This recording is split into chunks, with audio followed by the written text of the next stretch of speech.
How you doing? Hey. You good? Yep. That's great. It's How good to you? see you again. I You can't see too. your eyes, but I see you and I feel your energy. Well, actually, I got a whole little station set up where I can do all of my Zoom calls Hmm. effectively, and so I got a big, like a Hollywood, uh, Oh yeah, style light right in front of my eyes. So. yeah. I got that going on behind me as well. Yep. Well, we were last together right after the release of Heart Blanche. Do you remember being in the studio with me, or you just see so many people and it's like, Yeah, I remember. okay. We were supporting Sign of the Times. Yep. Yeah, I remember. Yeah, yeah, yeah. Well, I do. congratulations on the new album. Thank you. Have you listened to it yet? You got a chance to check it out? No, I only heard a couple of Just got tracks. it. Yeah, Okay. yeah, I just got it. I see you've been busy talking about it everywhere, worldwide. Yeah, I have. Yeah, Bring it right yeah. back home. Let's talk about it. Uh-huh. It's nice to have you. So CeeLo Green is Thomas Callaway. Yeah. I think every artist talks about how each album is personal.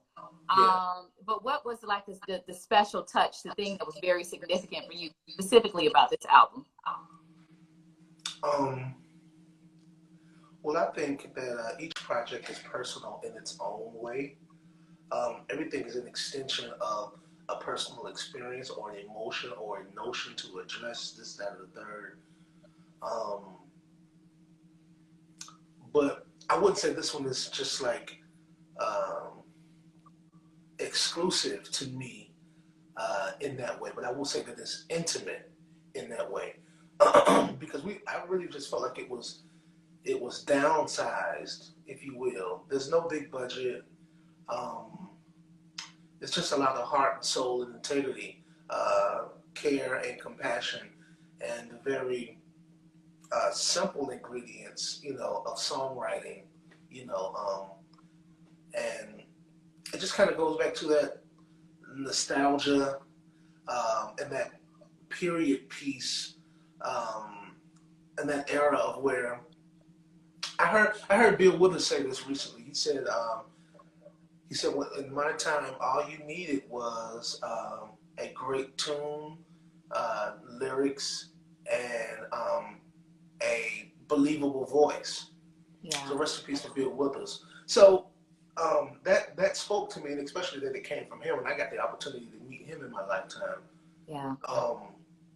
And I've been considered, maybe one of those young hopefuls, like going forward in that direction to kind of continue that work. You know what I'm saying? So Yeah. anytime I'm kind of confronted with the opportunity and I acknowledge it as that, it becomes a great opportunity. You know what I mean? And so the opportunity is the space. So I believe that it's meant, you know what I mean, like to be great. Yeah. But then you have to apply yourself in the space, and you need assistance in the space. And so I was surrounded by so many other great people. Mm-hmm. Dan Arbeck being one, and there's so many to name of these illustrious Nashville and Muscle Shoals musicians who came in and played all of this music down so impeccably, and then the title itself, where it came from, is just prior to me starting on the project. I was kind of pondering on if I wanted to reinvent myself again. As you know, I mean, like I've had numerous different aliases Oh, yes. and Yes. stuff like that. You know what I mean? And that's just fun and recreational for me. Yeah. But then again, it's also an extension of those who did it the best, whether it be Madonna, David Bowie, somebody like that. And I always like to name reference so people can get the music education too. If you aren't familiar with those legacies, you should really go and be brought up to speed. But anyway, and Prince, of course. Yeah. And so I just kind of said, I thought to myself, I don't want to be referred to as CeeLo Green anymore. I want to be Thomas Callaway. I want to be myself ultimately, my true, authentic self. You know what I mean? Like not anything extroverted to appease. You know what I mean? Yeah. Yeah. Uh, or over the top or overzealous to be noticed, to sell a product. You know what I mean? Or anything. You know what I mean? And I had the most genuine opportunity to do that with this project because I wasn't invited to make this album. I went down as a songwriter. So I've been answering this question by saying Thomas Callaway writes the songs that CeeLo Green sings. And that truly is the dynamic. All encompassated in one artist because I'm the both. You know what I mean? Yeah. You know, Thomas Callaway is really private and soft-spoken and introverted somewhat. And then, of course, you know, CeeLo Green is over the top and outrageous and extroverted. So I'm a Gemini, so it makes sense. You know what I mean? Yeah. Like I'm literally those two people. And whenever I'm either of those people, you know, it's genuine. So you know what I mean? Yeah. And we just felt like the title was the best paraphrasing, you know, we could come up with, and I think it works. Yeah, I mean, it's perfect, especially how you just broke it down. It is very interesting because I remember conversations with you and you being very little soft spoken, more like an introvert, and I'm like, who is this guy? Because you're so used to seeing, the flashy, the wigs, the big, what I'm saying? So yeah, you had all of that going on. But I think it's really great that you're able to make the two connect so seamlessly. I'm shy in real life. Yeah, that's interesting. I'm still interesting. I'm still a good energy to be around. But yeah. I like to be addressed. I won't initiate. Not all of the time. You know what I mean? Yeah. Now you talked about going to Nashville, and I was really surprised to read that this was your first time recording with a live band, your album with a live band. I would have thought that you would have done that before. Well, I mean it literally. I mean, I recorded over live music. Let's say, Forget You. The track is all live. Yeah. But they didn't play it down with chart music as I was recording the performance. So I've never done that before. So if you go back and look at movies like Cadillac Records, and when Lil Walter and Muddy Waters or Ella James and they're in the big room and everybody's in there. Yeah. That was the time of, it was a different kind of a different kind of pressure and a different kind of professionality and punctuality because you had to nail it. Yeah. You know what I mean? Yeah. So, so I had that welcomed pressure after I knew who everybody was. You know what I mean? Like, because they weren't introduced to me as a namesake. They just looked like these older gentlemen who I just assumed were session musicians and were there to kind of, flesh their ideas out. You know what I mean? And so I had met them periodically throughout the writing process, but then the last week or so, when I was invited back, I kept being invited back. I was thinking I was going down for a week. I'll leave, then he'd come in and say, hey, would you be free to, in the next 2 weeks, could you come down for another week? I mean, like, we got some really good stuff. I think we could do some more. I said, okay, because I was just totally free at the time. Yeah. And I was like, yeah, sure. And mind you, this is Dan Auerbach. He's a genius. You know what I mean? Like, yeah. So I'm like, yeah, I leaped at the opportunity to work with him. But then, so roughly over 6 months, I spent a month's worth of weeks. So that last week of 4 weeks, I went. He invited me down again. He said, "Hey man, if you come down once more for me, I'd love to hear what your voice sounds like on these songs. They're coming out really nice. The demos that we did, and I don't know. I mean, they say I'm a little perplexed on what to do with them now. Like, I know we initially were writing them for whomever, you know what I'm saying? But, I think maybe you could sing them if you didn't mind." Yeah. So I said, okay, I'll come sing them. You know what I mean? Because I've had that done too. Yeah. I've had songs that we've written. I'll do the demo in order for them to pitch it around. Yeah. You know what I'm saying? Yeah. So like there's an original version of me singing "Don't Ya," for example. Yeah. You know what I'm saying? I felt like that cadence, the style sounds like you anyway. Like, you know, Yeah. that's like totally your flow and your flavor. Exactly. So, yeah. So that's what happened. So then when I ended up going into the studio, they were all there in front of the charted music, and everything that you're hearing, it's once down. They Yeah. hit it. Dum, dum, dum, dum, dum. And it's like, and it's so gorgeous. It's like, it's a thing of beauty that you want to you want to be woke and witness it. You know what I mean? So instead of work, you know what I mean? Like in the capacity, I wanted to be a fan of it, you know? So, so I'm looking at the lyrics, which I had not memorized or anything, because I had only just referenced them, you know, over a matter of weeks.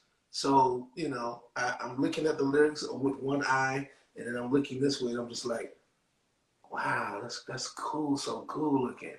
Yeah. You know, so what you're hearing is me just kind of casually, and I'm not trying to be, what's the word? I'm not trying to be overly modest about it. Like, it's just the truth. Yeah.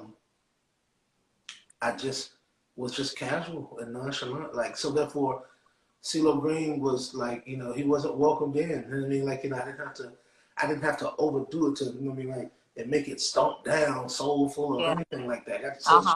It's what they call crooning. You know what I mean? Yeah. So I was able to croon these records, and I can croon if I try. Oh yeah, you can croon. Yeah, we know this. Oh, I can croon if I don't try. How about that? Oh yeah, we know this. I love it, and I bet it felt really different. You know, the energy with the band and everything. Did you find that like kind of impacted the way that you sang, the way that you felt the songs that you were singing? Well, once I became aware of who was all in the room, you know, it kind of makes you want to button up. You know what I mean, and be your best and do your best.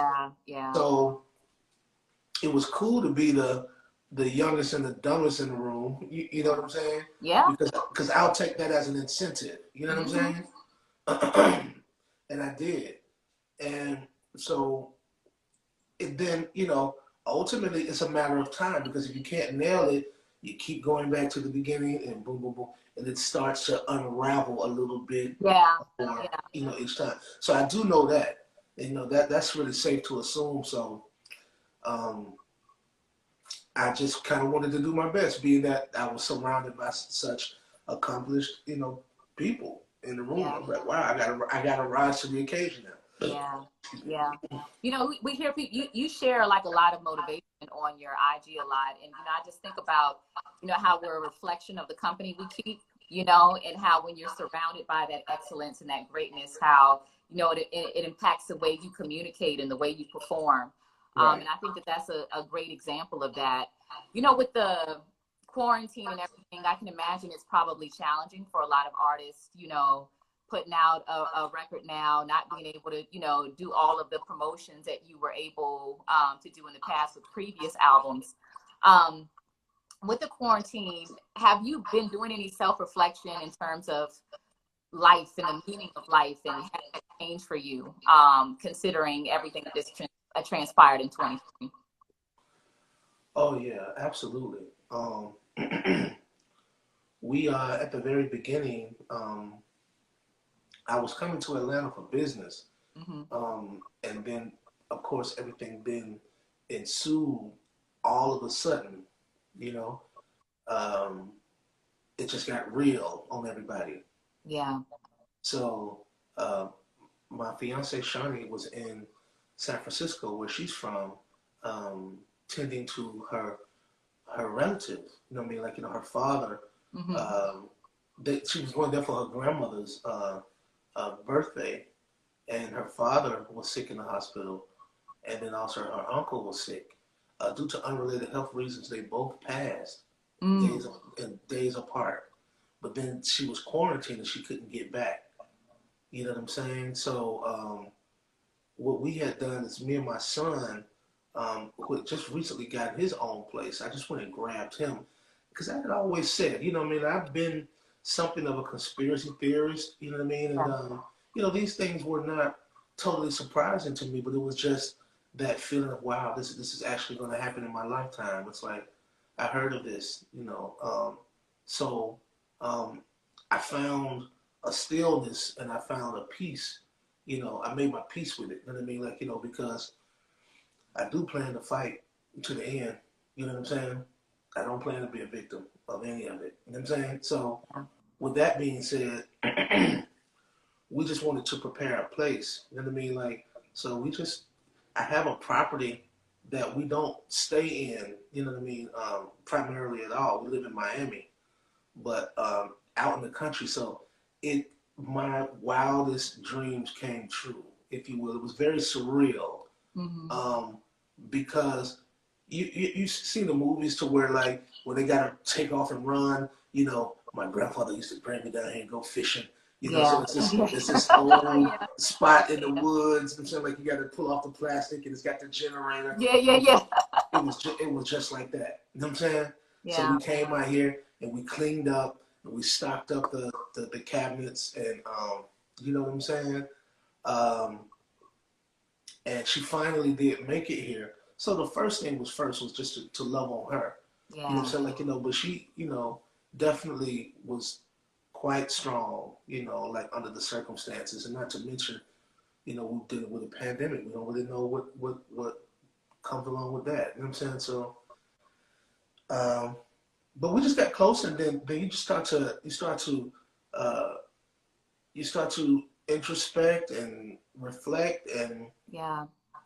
and with me, I'm glad that I can honestly say that I had done a great deal of deliberate and intentional good Yeah. with my voice and my platform to influence. You know what I mean? Like I have insisted to be a blessing to people, you know, in the best way that I knew how, in the way um, I knew I was called to do, and that's through song. Yeah. And I consider music to be essential work. So I consider myself ultimately to be an essential worker. You know what I'm saying? Yeah. Um, Especially when that's what your work is about. And, you Yeah. know, and it's been my life's work. And can't nobody take that from me. You know what I'm saying? You Yeah. feel me? Yeah. So we're all human. You know what I'm saying? You feel me? And this was a moment of humanity. And we judge each other. We throw stones at each other's humanity from time to time. You know what I'm Yeah. saying? Like, but this is one of those collective opportunities. I mean, like to be leveled across the board. I mean, like it's one body. You know what I mean? Like, Yeah. Yes. yeah, you know, I feel you. Yes. you know, all throughout. You know what I mean? Like this entire planet. Yeah. And so I felt like I had company, um, but I did not want to associate with the miserable. You know what I'm saying? You feel me? And I know that they needed some company too, but we Yeah. weren't miserable. You know what I'm saying? Like we were very fortunate. You know what I mean? And therefore, it gave us yet another opportunity to be conscious about being empathetic and compassionate toward those that were less fortunate. Like we got friends that are single ladies, single moms, you know, things of that nature, and people were, you know, and just friends. I mean, like who just live alone, and um, a lot of people were kind of confronted with that Yeah. real frightening feeling of cabin fever and all that kind of stuff. Yeah. So, Yeah. you know, but anyway, to make a long story short, like you know, we just got to where we just utilized the grounds. You know what I mean?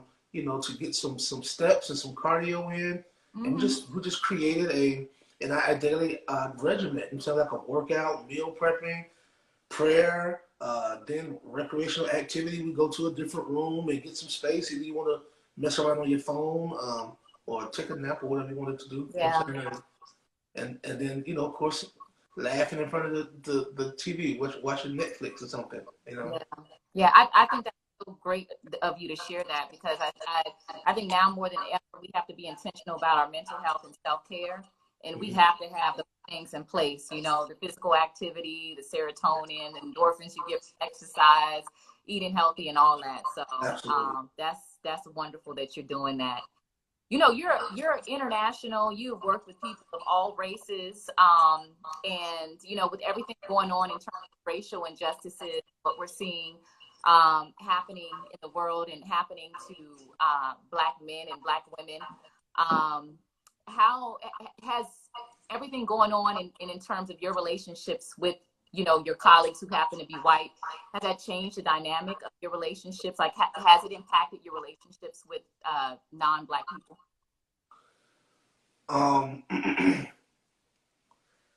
I found them to be what I thought unnecessarily apologetic.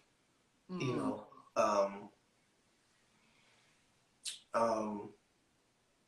it didn't change because, if anything, I made the greater change. If you go back to the music, the content, the subject matter,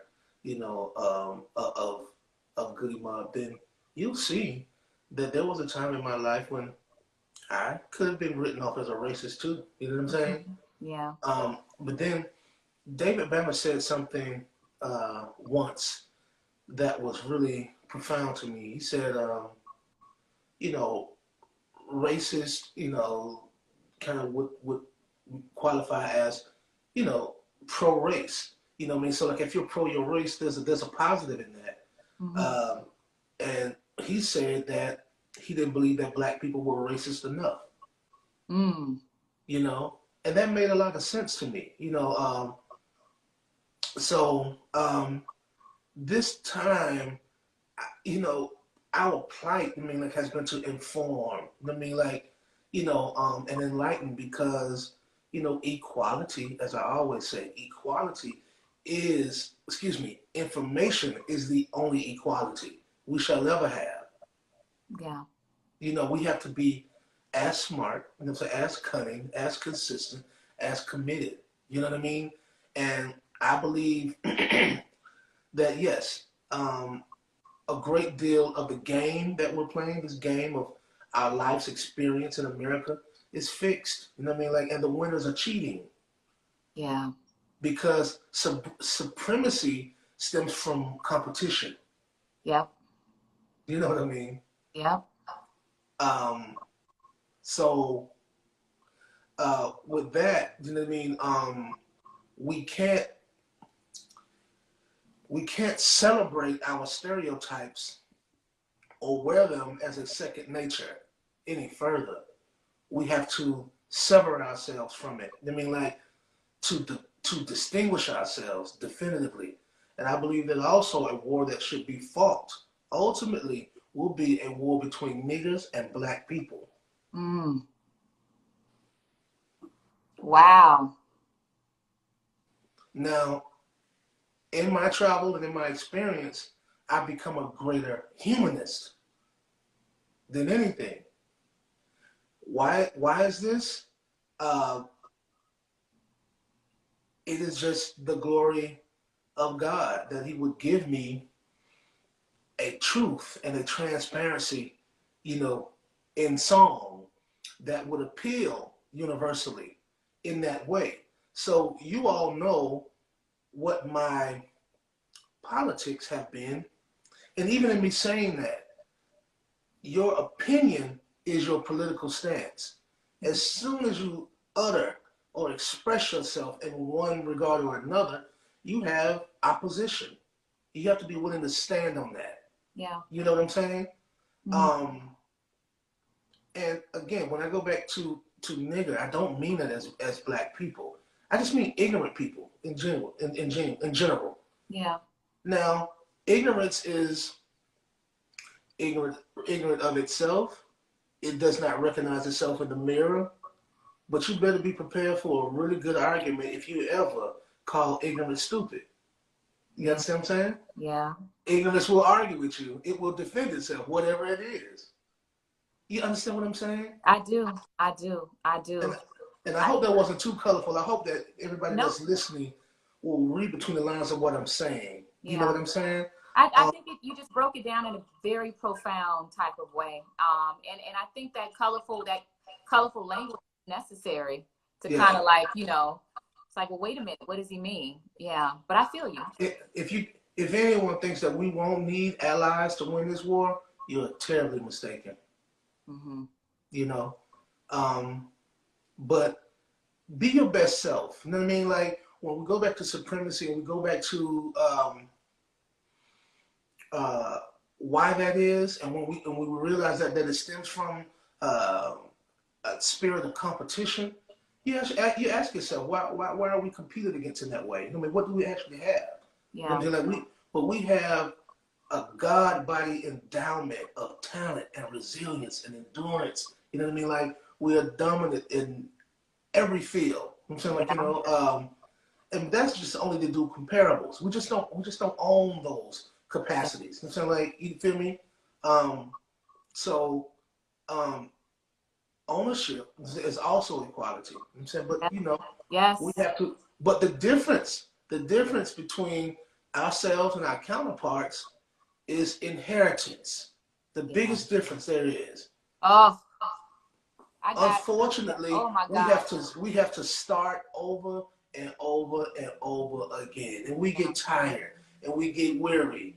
Like, I watch the productivity on the live feeds and all of the platforms, and I still see a little bit of activity out there. You know what I'm saying? You feel me? But, like, we got to keep it going. I mean, like, I've been, and not to just put myself out there, but, like, fortunately, I was able to be a part of putting that message into an art form to where it could be relived. You know what I'm saying? So people can go back to Goody Mob's cell therapy and be like, wow. You know what I'm saying?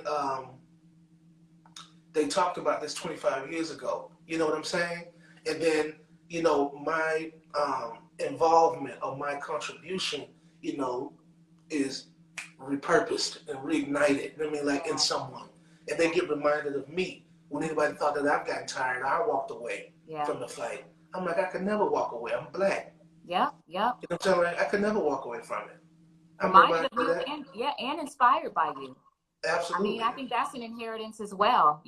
Just when people think inheritance, they think physical things oftentimes, but when you think about the motivation, the legacy, understanding your ability, your excellence, and I thought that was a really great point that you made about competition.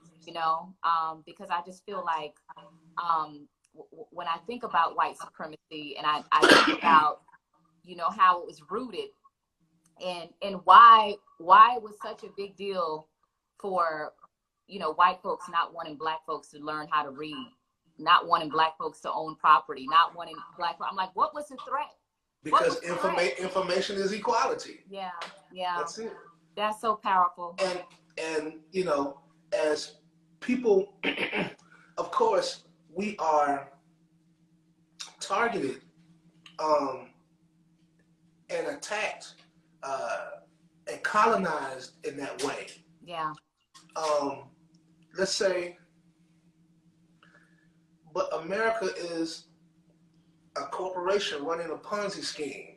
Mm-hmm. Is it not? It feels like it. You said it, boy. You just putting it all out there. So it feels that way. So essentially, we are a